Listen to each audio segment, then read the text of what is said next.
Zero, doppio zero? No, facciamo solamente farine tipo 2, quindi sono quindi quella più molto grossolana, più grosse, grande. con della semola dentro ancora, Certo. ovviamente. Chiaro, chiaro. Qui invece, questo è mais? Sì, qui sono le macine del mais, è un attimino che sta finendo la macina. E intanto la mamma Teresa, beh, che bella cosa che c'è, il figlio che lavora qui e poi meno male che ci sia ancora gente che richiede il vostro prodotto, così almeno il mulino può continuare a lavorare. Sì. Ma chi è che vi richiede i vostri prodotti? Ristoranti, pizzerie, negozi biologici e biodinamici. Ah, perché qui è tutto biologico e biodinamico? Sì. Ho capito. E poi privati.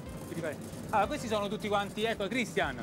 Allora, vede tutti i prodotti perché vedo che avete orzo, esatto. camut, la segale. Da dove arriva il camut? Il camut lo importiamo dal Canada. Dal Canada. Esattamente. Segale, poi avete mais giallo. Mais bianco, il farro. Scusa, quello là sopra non è invece il grano saraceno? È il grano saraceno. Allora, però qui all'interno, diciamo che una persona che ha il problema, tipo la celiachia, non può entrare qui all'interno. Non potrebbe neanche entrare. Non potrebbe neanche entrare, perché comunque anche se voi utilizzate macchinari diversi... Le polveri che ci sono nell'aria danno fastidio a qualcuno. Si parla sempre di intolleranti, quindi farine a basso contenuto di glutine, ma sempre per intolleranti. Sempre intolleranti. Senti, Fede, hai figli? No. Ancora no. Ancora no. Bisogna fare quante generazioni? Siamo un 4 generazioni. 4, dobbiamo fare la quinta. Esattamente. Ciao Cristian, arrivederci, buon lavoro! Ciao, arrivederci.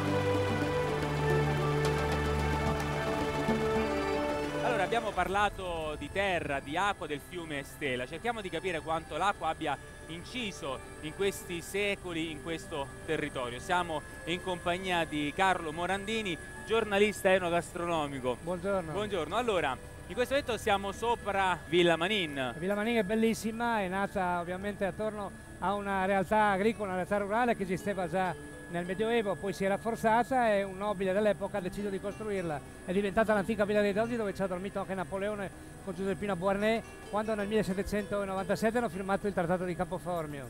Ecco. Allora, seguendo il fiume Stella, andando verso sud, arriviamo in questa zona dove potete vedere voi stessi i colori che si esaltano proprio. Questa è la zona di Aris. La zona di Aris è un punto di natura cospicua, è stato valorizzato anche dalla regione. La Villa Otelio era un antico castello, negli anni poi è stata trasformata. Cos'è questo rosso che vediamo? Quella rossa che si vede, è diventata una casa rurale anche se nobiliare.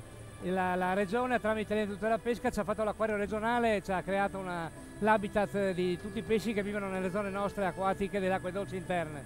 È un posto molto bello da vedere, anche da visitare, lo consiglio anche ai turisti che passano in questa riviera friulana e magari si stancano di stare sempre a fare il bagno al mare a Lignano. Allora, seguendo sempre il fiume, andando sempre verso sud, vediamo che ci sono anche tanti allevamenti. Questi sono allevamenti di trote? Allevamenti di trote, la zona qui, la zona di Sterpo, la zona di Aris, è leader in Europa per l'allevamento e la produzione di trote lavorate. Anche praticamente perché sono delle trote da chilometro zero, il ministro sarebbe entusiasta di questo chilometro zero, ma l'ha fatto già i produttori. Dall'allevamento al punto di lavorazione ci sono 30 metri. Carlo, è vero che tutta la pianura friulana inizialmente era formata da questo bosco? Sì, il bosco planiziale che copriva non solo la riviera friulana, la pianura friulana, ma la pianura padana, si stendeva fino ben lontano, fino vicino al Po.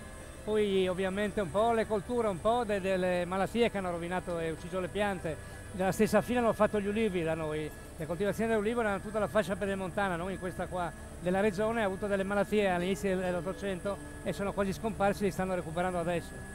Ecco, qui finisce il fiume Stella, siamo arrivati in laguna.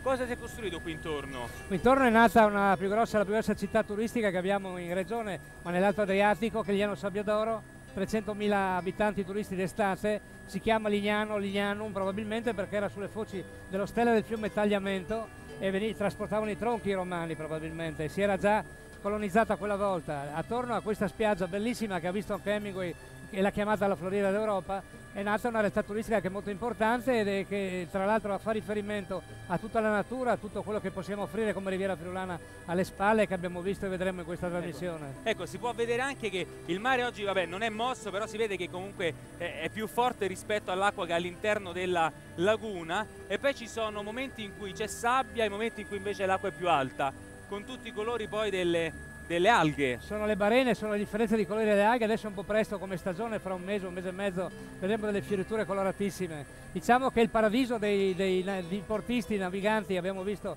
è sorvolato uno dei porti che Marina Punta Faro, gli hanno 6.000 posti barca, sono frequentatissimi d'estate dai turisti italiani, stranieri, proprio perché hanno dei posti bellissimi, addirittura con i ricambi di marea si creano delle vasche di temperature diverse d'acqua, come essere in un idromassaggio termale, sono dei posti bellissimi.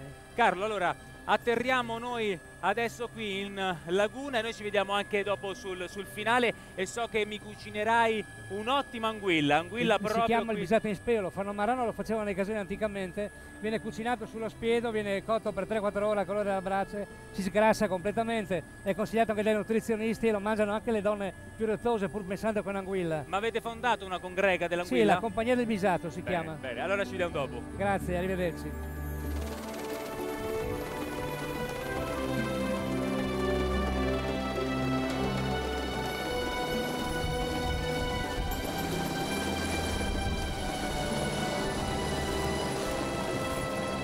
Maguzzi sta arrivando, attenzione, pieno di fango.